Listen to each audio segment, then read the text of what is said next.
ابو لہب کا بیٹا باپ کے ساتھ ملک شام جا رہا تھا تجارت کے لیے، تو کم وقت جانے سے پہلے کیا بولا؟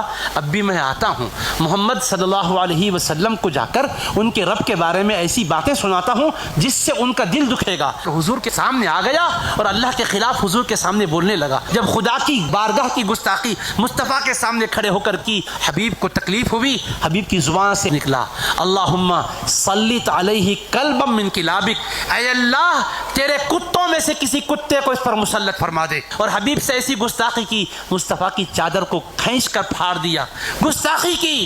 قلب مصطفیٰ دکھ گیا، حبیب کے قلب کو رنج پہنچا۔ حبیب نے کلمات کہے اللہم سلط علیہ کلبا من کلابک، اے اللہ اپنے درندوں میں سے کسی درندے کو اس پر مسلط کر دے۔ یہ پلٹ کر باپ کے پاس گیا، باپ نے کہا تو کیا بول کر آیا؟ اس نے کہا میں نے تو ان کے بارے میں ایسا ایسا بولا، ایسا ایسا کیا۔ انہوں نے کیا کیا؟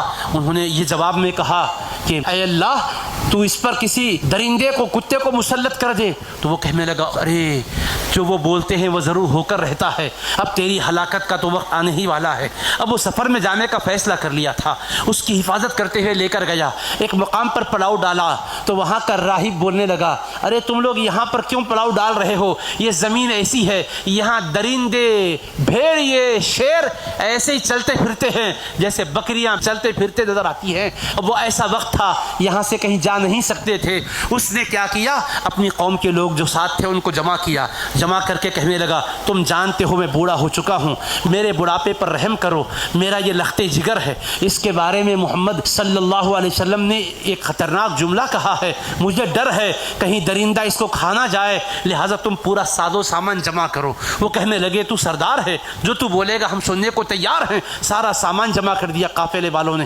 پورے سامان کا ڈھیر لگ گیا اور اونچا ایک تخت کی طرح اس کو بنا دیا۔ تو کہنے لگا میرے بیٹے کا بستر اس پر بچھاؤ۔ کہا ٹھیک ہے بچھاتے ہیں، اس پر بستر بچھا دیا۔ کہنے لگا میرے بیٹے کو اس پر سلا دو۔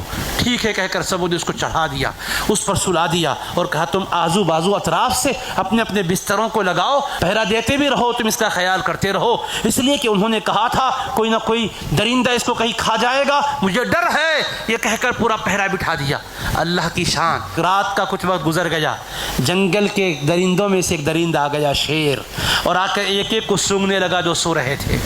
ہر ایک کو سونگ رہا ہے چھوڑ رہا ہے، ہر ایک کو سونگ رہا ہے چھوڑ رہا ہے، سارے کے سارے اطراف سونے والوں کو سونگتا تھا۔ میں جس کو پھاڑنے والا ہوں یہ وہ نہیں ہے۔ اس سے معلوم ہوتا ہے کہ گستاخ میں جو بدبو ہے وہ الگ ہوتی ہے، اگر ایک جیسی ہوتی تو کسی کو بھی کھا سکتا تھا۔ سونگ کے چھوڑ رہا ہے تو پتہ کیا چلا گستاخی کی غلاظت اتنی خطرناک ہے شیر بھی محسوس کرتا ہے۔ اس کے بعد ایسی چھلانگ مارا اور مار کر جہاں وہ سو رہا تھا وہاں پہنچا اور فوراً اس کو چیر کے ریزہ ریزہ کر دیا، خون بہہ گیا اس کا۔ سب کی آنکھیں کھلی، حیران رہ گئے، اتنی حفاظت کا ہم نے انتظام کیا تھا، مگر گستاخ رسول کا انجام خدا دکھا کے بتایا ہے۔ میرے حبیب کا دل دکھانے والے سن، خدا کا قہر کب برسے گا تجھے نہیں معلوم، عذاب کا کوڑا کبھی بھی برس سکتا ہے۔ فصب علیہم ربک صوت عذاب ان ربک لبالمرصاد۔ مصطفیٰ آپ کا رب گھات میں ہے، آپ کے گستاخ پر اپنے عذاب کا کوڑا برسانا چاہتا ہے، کب برسانا ہے اس کو معلوم ہے حبیب، لیکن اس کو چھوڑے گا نہیں میرے مصطفیٰ۔ اللہ نے بتا دیا۔